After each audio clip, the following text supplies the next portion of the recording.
Screen time isn't just out of control.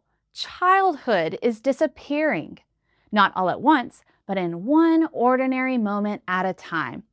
A car ride that could have been a conversation. A boring Saturday morning that could have turned into a family tradition. A lazy afternoon that could have sparked creativity instead of another hour spent scrolling. We've been told the answer is to limit screen time, set timers, download parental controls. But I don't think that's enough.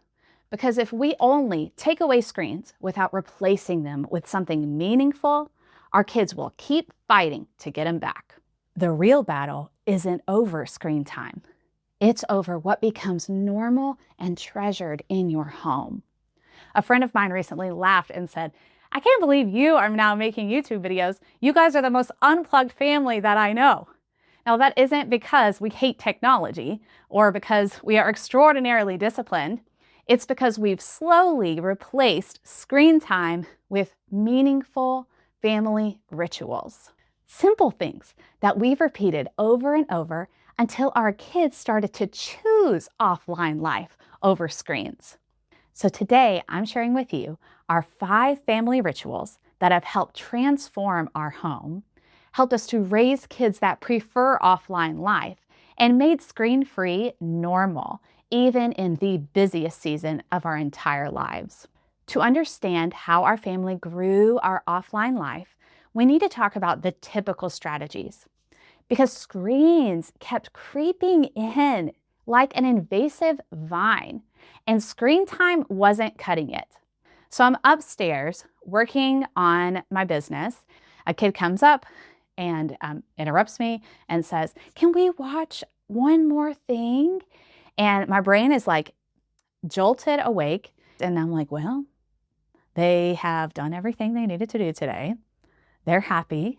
I would like to keep working. So sure, what's the harm? And then it's like I wake up later and realize it's been a long time and I've messed up again. Screens are just too convenient for me as a mom to depend on screen limitations as my primary strategy. When I'm in a flow state, it is so hard for me to stop and spend time with my kids. But it is so important to me. So we had to safeguard family time. So once a week now, my husband prepares burger patties and we get the charcoal and we go out for our family fun day. It changes with the season, but right now we go paddleboarding. It's the perfect time for me to chat with my kids if there's anything I want to talk about. And we just enjoy seeing the birds and finding the turtles and eating the burgers. Family Fun Day is so precious to me because every week we make new memories together. Rituals are like treasure boxes protecting what's most important. But many parents are losing daily screen battles that they should be winning and wallowing in the guilt of that because they are using routines instead of rituals. My kids have always had a bedtime routine, but when that became a ritual, it made all the difference. When my kids would be brushing their teeth and doing all the hygiene things, I would just be in the hallway scrolling on my phone. And they couldn't get through their routine quick enough. I was so grumpy. And I hated that the last moments I had with my kids were the times I was most cross with them. I wanted to get them to bed and I wanted to go to my bed and read in peace and quiet. But I was convicted that I was really squandering a golden opportunity to infuse meaning into this time period. So now my kids do all the tasks, but then we get in bed and we snuggle up and we have 2 copies of the same book and we read round robin and we connect over stories. And then each of us has a chance to pray and I give them a benediction. Then they get hugs and kisses and I'm done. Now my older daughter we don't read together. We read a lot together during school, but we talk and sometimes we talk a very long time. And it is now one of the best parts of my day. It is such a place of connection and meaning. And even if it does take me sometimes more than an hour, rituals signal to us when to fully invest our presence with our family. I'm so thankful to have that end of day bonding ritual. But it feels weird to say it, but connecting is not actually my top goal as a mother. So let's get into our deepest goals.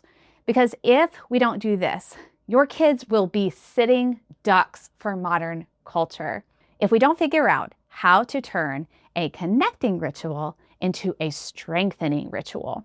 Now, these are painful stories for me to remember, but I have sat across the table from several teenage girls as we talk about why they are turning away from Jesus Christ and his church.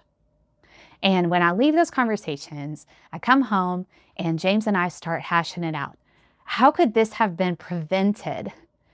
Where are our children vulnerable to the same thing? How is their trajectory heading in this direction? What can we do to make sure this doesn't happen to our girls? Where do we need to make a ritual to strengthen our kids? Assessing our weaknesses was the first step in intentionally building our family. And we turned these conversations into a free tool that we can give to others called the Culture Proof Audit. It's a 5-minute quiz that helps you not to walk through life naive, but to assess where your family is weak.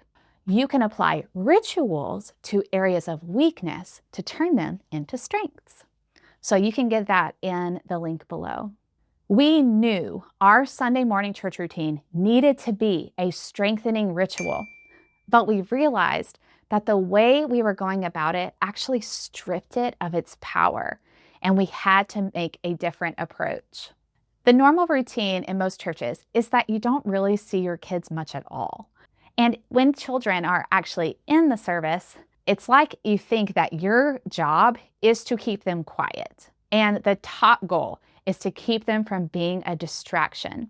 And another problem was that kids naturally are shunted toward other kids in their own age group. So here's our new ritual. Our kids start sitting with us in church from the time they're 3 or 4. And so we're there to help them access the riches that we're being provided with. And there is something sacred about hearing a 4-year-old belt out the same song as a 90-year-old. The night before church, we like to read the passage that the sermon will be about, so the kids are interested and have already soaked some of it in and more apt to understand the sermon. Before the service, James takes the girls around and they greet all the church members. So every single week, they're getting a little bit stronger in their relationship to these Christians. And after church, we're some of the last ones to leave because that's prime time for us to invest in our church relationships. To be with the body of Christ is such a full sensory ritual that God himself created for my entire family's strengthening. But what if they are resistant and fight these changes? I was discouraged for years about the major resistance that my youngest daughter put up to a family ritual. And we need to figure this out because discouragement does not lead to perseverance. The perfect example here is our nightly family worship. You want to talk about frustrating and resistance. I could write a comedy over the antics that my children have had. So I would go and talk to my husband, James, and be like, what are we doing wrong? Is this something we should just wait for? Are we pushing them too hard? We questioned this many times. So here's our current ritual. Every night, everybody gets the Bible and we read through a book of the Bible and everybody reads one verse at a time around the room. So that is one level of engagement, that they get to participate in the reading of the word.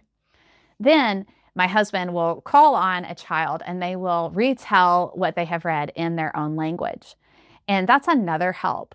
not only the accountability that they know that they're going to need to retell, but also the expression of putting a story in your own words really brings it home to you. Then we have a series of questions that we walk through. And these questions have been very profitable to help us to have really good discussion about God's Word. And we have a free training on this, which I will link below. Now, which part of that made the biggest difference? I don't really think any of it did. Honestly, I think it's just that we persevered. And it wasn't until my youngest daughter could read pretty fluently and participate in that part that she settled down, and it has become fantastic. She has some of the best questions. You know, those like deep philosophical questions that kids can actually formulate? I picture rituals like carving a word on a piece of board, just like scrape, scrape, scrape. It takes a long time, but we're making a groove to direct the child's loves, and they will bear long-term fruit.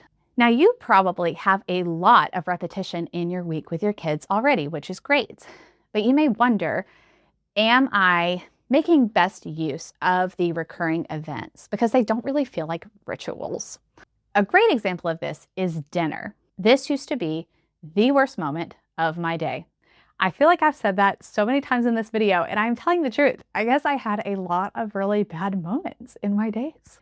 There's something about like transitioning from cooking dinner to eating dinner. That little moment right there, that's where it all fell apart for me. But I was convinced I needed to ritualize dinner so that I could have an off-screen, meaningful time built into my day. And it all started with lighting 3 candles. My family thought I was silly, but the candles and then starting music signaled this is a ritual. The candles were the beginning, but what really made the dinner routine into a beautiful ritual is the list, how to prepare the table. This list helped transfer all the nebulous details of getting dinner on the table to a concrete pattern. That is the secret. A concrete, detailed list ritualizes a recurring event. But even if you have these 5 beautiful rituals to anchor your family in outdoor life, screens may have hacked your children's ability to enjoy God's beautiful world outside. So if you want to open the door to the pleasures of nature and sweet memories with your family, you need to teach your kids one skill. And I'll teach you how to do that in this video. Just think of it. The sun rises and the sun sets every day, and God never gets tired of it. Take the culture-proof audit, spot your weaknesses, create a ritual that will strengthen your children, and persevere. May God bless your family.